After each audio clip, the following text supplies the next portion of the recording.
Oke. Assalamualaikum warahmatullahi wabarakatuh. Perkenalkan kami dari kelompok 3. Di sini kami ingin, menjelaskan progres, web final project kami, yaitu web koperasi Carta Cempaka. Jadi di sini kelompok kami menambahkan beberapa update seperti misalnya kita menggunakan PHP native, terus juga kita menambahkan, kita mengintegrasikan ke database PHP MyAdmin, terus lalu kita menambahkan beberapa cookies untuk, remember password sama email.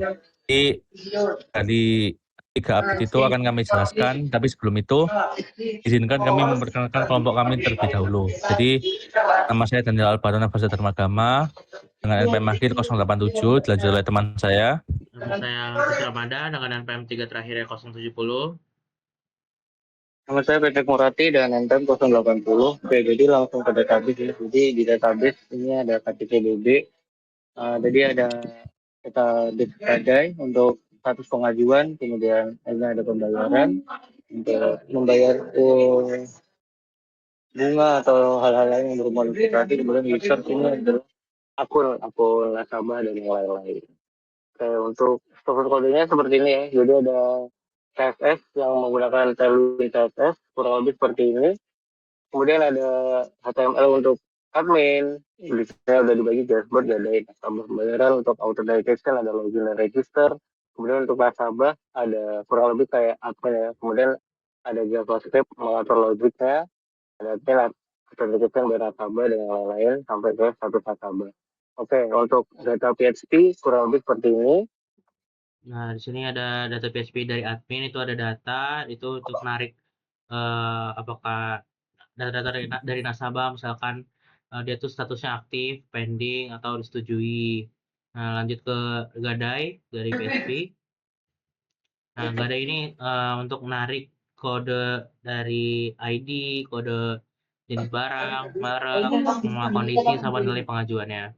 Lanjut ke nasabah. Nah, nasabah ini kayak full data-data dari nasabah kayak ID, nama nasabah, email, NIK, nomor HP, foto KTP gitu. Oke, ini lanjut ke pembayaran. Ya, di pembayaran ini untuk ya kode-kode untuk pembayaran sini ya, untuk pending status gitu. Oke, lanjut ke author.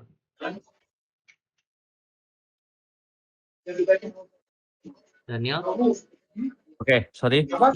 Kelanjutan ke author. Jadi di sini ada CSLF ini gunanya untuk token ya. Jadi untuk memulai sebuah session, lalu bisa di next ke login. Jadi di login ini kita memasukkan kayak untuk login. Jadi ada beberapa codingan juga untuk validasi ya. Jadi seperti token tidak valid, terus juga email, terus juga akun. Nah, terus juga kita menambahkan di sini ada beberapa cookies ya. Sama ini juga untuk refresh. Jadi session login light itu untuk refresh biar semuanya bersih gitu dan memulai session baru. Lalu ini untuk redirect berdasarkan role. Jadi kita bisa nge-redirect setelah login itu apakah role-nya admin atau user gitu. Lalu next-nya ke logout ini hanya kepentingan sederhana untuk logout ya. Jadi kita session destroy, terus set cookie-nya menjadi minus. Lalu next-nya kita ke register. Nah, register ini kita menggunakan codingan untuk menginput semua data nasabah yang ingin login, mulai dari email, nama, password, nick, nomor HP, alamat, lalu juga menambahkan beberapa validasi, misal semua kolom wajib diisi, format email harus valid, dan sebagainya. Lalu juga ada beberapa validasi seperti apabila ada email yang sudah terdaftar, lalu juga ada nick dan juga password yang salah seperti itu. Lalu bisa di next ke nasabah.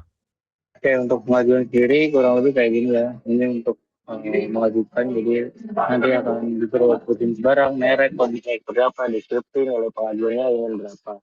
Kemudian untuk membayar kurang lebih juga sama, nanti ada menarik dulu dari gada ya, yaitu user ID, kemudian ada yang disetujui atau aktif atau enggak. Nanti kemudian kalau ada yang disetujui, nanti barang gadanya itu yang bisa dilanjutkan untuk melakukan pembayaran. Kemudian untuk datanya sendiri seperti ini ya, data nasabah kayak status gadainya, status pembayarannya, dan lain-lain. Ini untuk tampilan dashboard.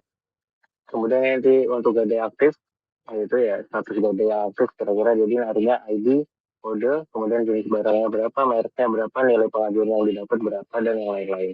Kemudian untuk status, ya ini narik status dari kode jenis barang, nanti statusnya apa, kemudian kira-kira status gadainya itu ditolak atau enggak, kayak gitu.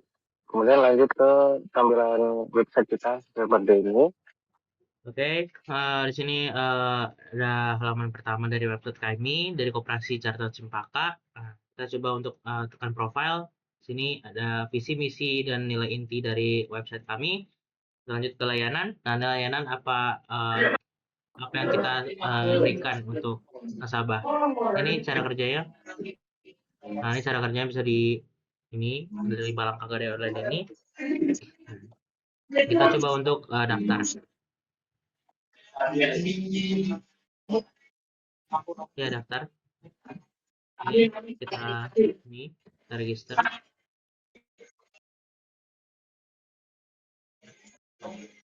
Oke, lanjut.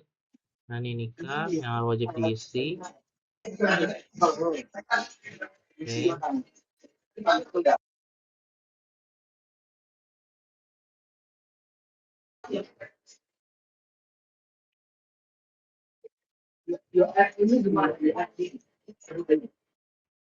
Ya, kita daftar. Nah, kita coba untuk login ya, karena kita udah daftar. Login dari salah satu nasabah kami,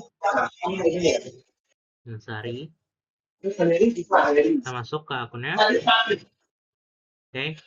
Ini ada halaman pertama dari nasabah, itu ada status nilai gadai, total pinjaman, sama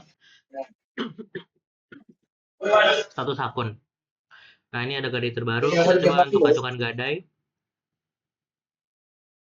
Nah, misalkan kita gadai handphone, mereknya kita ganti jadi rice cooker ya.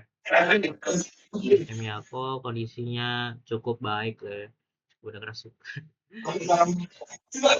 banget. Nah, ini fotonya upload. Oke, kita masukkan nilai pinjaman yang kita mau ajukan. Misalkan gitu dengan ini simulasi bunganya kalau kita pinjam segitu, ada bunga-bunganya. Nah, ini yang ada juga warning yang perlu diketahui. Kita coba untuk kirim. Nah, itu ada validasi pengajuan berhasil dikirim. Kita lihat statusnya. Ya, lanjut. Oke, lanjut ke lanjut ke laman status. Jadi di sini kita bisa melihat semuanya. Jadi ada status yang pending atau ditinjau atau disetujui atau aktif, lunas maupun ditolak ya. Jadi di sini kita bisa cek detailnya. Lalu bisa lanjut ke upload pembayaran. Nah, di sini kita bisa mengupload pembayaran. Jadi di sini ketika ada yang disetujui atau gadai sedang aktif, maka kita bisa membayarnya sesuai nominal yang kita inginkan gitu. Terus juga bisa mengupload bukti transfer gitu. Dan di sebelah kiri itu ada riwayat pembayaran ya. Jadi kita bisa melihat juga riwayat pembayaran kita. Nah, bisa lanjut. Oke, kemudian tadi kan dari tampilan nasabah, kemudian kita coba masuk ke dari sisi admin tuh kayak gimana tampilannya. Karena kan di PHP-nya tadi udah kita atur ya logiknya. Nah, ini kurang lebih sama sih kalau tampilan admin ada di dashboard admin. Kemudian keterangan total nasabah, gadainya berapa, gadai aktif, bayar pending berapa. Nah, ini kan tadi ada beberapa yang udah mengajukan gadai. Jadi di sini bisa kita review kira-kira ini sesuai atau enggak kayak gitu. Ini dari motor, ini untuk rice cooker, mereka mau berapa, kemudian ini nilai taksirannya. Nanti kalau misalnya memang barangnya cocok, tinggal disetujui aja dari sini. Kemudian jadwal bawa barangnya berapa, catatan untuk nasabahnya gimana. Kemudian ini untuk update status manualnya, kurang lebih kayak gitu. Kemudian ini untuk data pembayarannya, karena belum ada gada yang disetujui ya, nanti jadi di sini datanya masih kosong. Tapi kalau misalnya data gadanya udah disetujui dan lain-lain, nanti pasti di sini ada misal menunggu yang dibayar, kemudian data yang udah disetujui, kemudian data yang ditolak. Nah, kemudian kan tadi ada yang nasabah ya. Jadi di sini tadi kan ada yang mendaftar sebagai nasabah. Jadi misal bisa di sini kita lihat kira-kira ini udah sesuai atau enggak NIK-nya dan lain-lain. Nanti kalau udah bisa kita simpan aja Misal kita aktifkan juga, misal KTP. Karena kalau KTP nya sesuai, jadi tinggal diaktifkan. Kalau enggak, berarti tinggal kita hapus kayak gitu. Ini kayak admin gitu. Jadi segini aja pemaparan progres project dari kita. Kurang lebihnya kami mohon maaf. Wassalamualaikum warahmatullahi wabarakatuh.